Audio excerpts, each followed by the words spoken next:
Kira kau resign setelah 3 hari tak ada kabar. Ia tidak menanggapi ucapan Tania karena ia sedang tidak mood.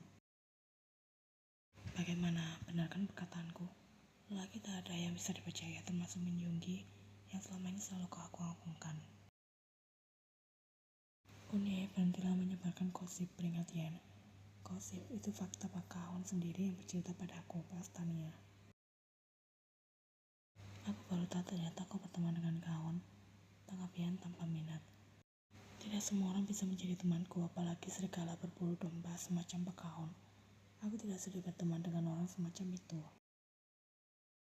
Maksudnya dia bercerita padamu, ucap Yen. Bercerita apa? Pancing Tania dengan tawa jahil. Sudahlah Uni, berhentilah mengurusi urusan orang lain. Urus saja urusanmu sendiri. Balas Yen sudah berjalan menjauh dari Tania. Yena, mereka sebentar lagi akan menikah. Tania sengaja berteriak agar Yen bisa mendengarnya. Terserah, saut Yen dari jauh. Hari ini sepertinya akan menjadi hari yang berat bagi Yen. Ia bahkan tambah memiliki semangat untuk bekerja. 1 jam istirahat tiba. Yen pergi ke toilet untuk membasuh wajahnya yang terlihat suntuk. Yen berdiri di depan wastafel memperhatikan pantulan dirinya di sana.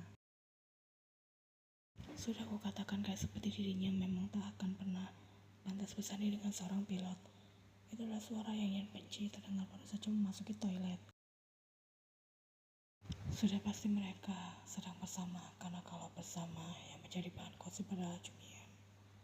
Memang dia gadis yang tak sadar diri salah satu yang lainnya.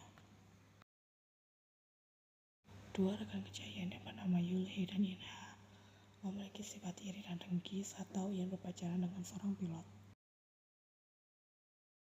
Dengan alasan tak jelas, mereka menganggap Yen tak pantas bersanding dengan Jungi. Dan mulai saat itu mereka seringkali menyindir Yen secara langsung ketika bertemu. Fakta menunjukkan jika Jungi telah mengkhianati Yen dengan kejam, sudah pasti Yulhee dan Inha akan menari-nari di atas penderitaan Yen. Dengar-dengar dia seorang model, serasa sekali kan? Pilot dan model benar-benar perpaduan yang sepadan, ucap Yulhee di depan wastafel dekat pintu masuk, sementara ia tahu di sana ada Yen yang berdiri di pojok ruangan. Tentu saja cantik dan tampan itu baru serasi, yang kemarin saja tak sadar diri, sudah tak cantik kejangan juga rendahan, tapi menginginkan yang lebih. Pada Sinha, benar-benar definisi tak tahu diri. Mereka berdua tertawa bersama setelahnya. Yen membanting tisu yang baru saja ia kenakan masuk ke dalam kotak sampah. Suaranya membuat perhatian Yulhee dan Inha segera teralih. Ups, maaf, kita tidak tahu jika kau ada di sini, ucap Inha dengan tawa mengejek. Memang mereka pikir Junyen semacam makhluk halus sehingga tak terlihat. Ayo kita keluar, bicara di sini sangat tidak luasa. Takutnya ada seseorang yang merasa, balas Yulhee. Ya sudah, biarkan saja merasa. Memang kenyataannya ditinggalkan. Karena lelaki itu sudah sadar diri, sudah tahu tidak pantas, tapi tetap saja nekat. Tanggap Inha semakin menyindir Yen. Apa menurut kalian tidak pernah merasakan disumpal dengan kaos kaki bekas? Tanya Yen mulai hilang kesabaran. Benar kan dia merasa, ucap Inha dengan tawa sinis. Sekali lagi aku mendengar kalian bergosip tentangku, aku tak akan tinggal diam. Selama ini aku sudah menahan diri, tapi kalian semakin keterlaluan, ancam Yen. Yulhee langsung berjalan mendekati Yen di sana. Memangnya apa yang berani kau lakukan pada kami berdua, tanyanya menantang. Jangan so hebat, akui saja jika kau memang tak mampu mendapatkan Min Yoongi. Ilham mengikuti langkah Yulhee mendekati Yen di sana. Tak tahan lagi, Yen refleks menarik rambut Inha setelah gadis itu berjalan lebih dekat ke arahnya. Apa kau sudah gila? Lepaskan rambutku, teriak Inha yang juga sudah menjamah rambut Yen di sana. Yen makin kencang menarik rambut Inha. Berjanjilah untuk menutup mulutmu lebih dahulu, baru aku lepaskan.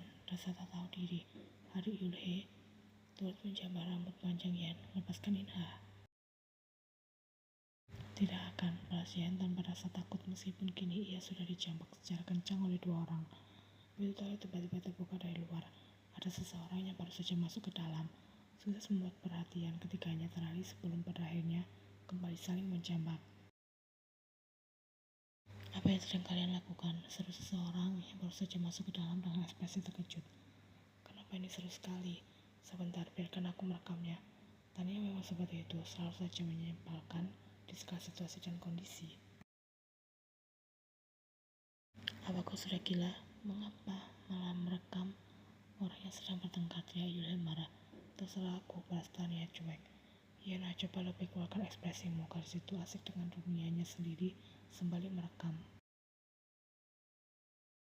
Lepaskan rambut Inha atau aku akan merusak rambutmu, ancam Yulhe. Ia sudah berlari keluar dari ruangan setelah melepaskan jambakannya pada rambut Yen. Beberapa saat kemudian Yulhe kembali masuk dengan sebuah gunting di tangannya. Aku tidak sekedar mengancam. Langsung potong saja rambutnya, seru Inha sudah tak tahan dengan sensasi nyut-nyutan di kepalanya karena jambakan Yen terasa semakin kencang. Tidak menyangka jika Chung Yen punya kekuatan yang begitu besar, juga nekat, karena selama ini gadis itu hanya diam saat Yulhe dan Inha menyindirnya. Ancaman Yulhe sama sekali tak membuat Yen takut meskipun saat ini gadis itu sudah mengarahkan gunting tersebut di dekat rambut Yen. Namun sejak tiba-tiba teriakan Yulhe terdengar histeris, karena dengan sengaja Tania mengguyur kepala gadis itu dengan sebotol air mineral yang ia bawa, seketika membuatnya basah. Tania, kau sudah gila? Maaf, tanganku terasa gatal sekali setelah tadi ingin mengguyur kepalamu, balas Tania dengan raut menyebalkan. Masih mending itu hanya air mineral, bukan air bekas pel lantai. Ia tidak bisa berkata apa-apa mendengar ucapan Tania. Bahkan tanpa sadar ia sudah melepaskan jambakan Inha di sana. Yulhe dan Inha segera pergi dari sana dengan menahan amarah. Aku tidak butuh bantuan Uni, seru Yen kesal. Kau rupanya terlalu percaya diri. Siapa juga yang membelamu? Aku memang sedang kesal pada mereka berdua karena selalu menyindirku gendut, balas Tania. Kau memang gendut, balas Yen dengan entengnya. Tania sudah menilik kesal. Kau mau diguyur juga? Kemarilah. Tapi itu dulu saat kita masih SMA, sekarang sudah tidak, lanjut Yen. Serius, kau tidak bohong kan? Seru Tania dengan raut wajah yang langsung berubah berseri-seri. Iya serius, balas Yen. Itu karena aku sudah tidak punya banyak uang untuk membeli aneka cemilan, juga makanan-makanan enak di luar, hingga membuat berat badanku turun dengan sendirinya.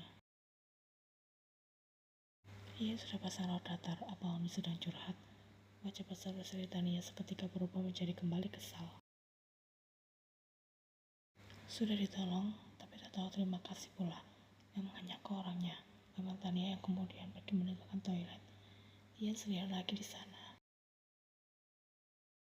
Suasana yang sunyi membuat ia kembali teringat dengan masalah yang saat ini tengah ia hadapi. Ia buru-buru masuk ke salah satu bilik toilet, kunci diri dan mulai menangis sepuasnya.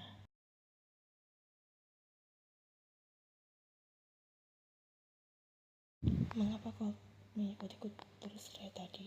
Tanya Ian tanpa sebal. Tadi aku makan sesuatu. Tadi siang aku sudah membantumu dari serangan dua nenek sihir, balas Tania. Mari ingat, aku tidak pernah meminta bantuanmu. Kau saja yang berinisiatif sendiri. Tania bilang sebal. Kau memang tidak tahu terima kasih ya. Masa bodoh denganmu, balas Ian tanpa minat. Chung Yen, suara panggilannya baru saja terdengar membuat Ian dan Tania kompak menoleh. Seorang laki-laki yang keluar dari sebuah mobil berjalan menghampiri mereka. Kenapa kau datang kemari? Bagaimana bisa kau tahu tempat kerjaku? Tanya Ian heran. Tidak menyangka jika ia akan bertemu dengan Taehyung lagi. Aku bertanya pada apa dan Oma. Taehyung membalas dengan senyum manis.